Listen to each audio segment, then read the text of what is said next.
मित्रांनो, big boss Marathi season 5 सुरू झाल्यापासून वेगवेगळे वाद होताना पाहायला मिळत आहेत। यंदाच्या सीझनमध्ये अभिनेत्री निक्की तांबोळी आणि अरबाज पटेल हे दोघे बरेच चर्चेत आहेत। त्यांचा घरातील वावर, सततची फालतूची बडबड आणि मनमानी कारभार घरातील स्पर्धकांसह प्रेक्षकांनाही नकोसे झाले आहे। निक्की तांबोळीमुळे रॅपर आर्या जाधव हिला घराबाहेर व्हावं लागलं होतं, त्यामुळे देखील बिग बॉस विरोधात प्रेक्षकांमध्ये संतापाची लाट उसळलेली पाहायला मिळाली।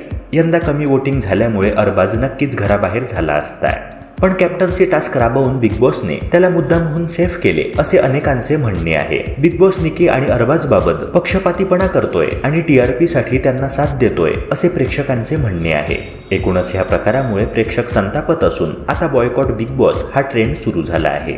बिग बॉसच्या घरात जे काही होतं ते सगळं निक्की आणि अरबाजच्या कलाने होत आहे असा आरोप प्रेक्षक करत आहेत। बरेच जण रितेश देशमुखला सुद्धा खरे खोटे सुनावत आहेत।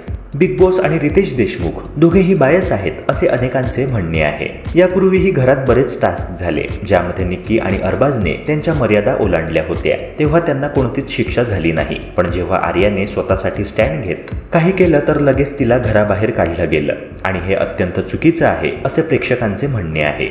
निक्की अरबाजचे आतापर्यंतचे वागणे, बेशिस्तपणा हे सर्व फार चुकीचे आहे। निक्कीचे सर्वांशी अपमान करत वागणे हे सुद्धा शिक्षेस पात्र आहे। बिग बॉस मराठी नाही तर हा निक्कीचा बिग बॉस चालू आहे। रितेश देशमुख आणि बिग बॉस मराठी निक्कीच्या फेवरमध्ये बोलत आहेत। निक्की कशीही वागली तरी चालेल, पण बाकीच्या सदस्यांनी निक्कीच्या विरोधात वागलेलं बोललेलं चालत नाही असा सूर प्रेक्षकांमधून उमटतोय।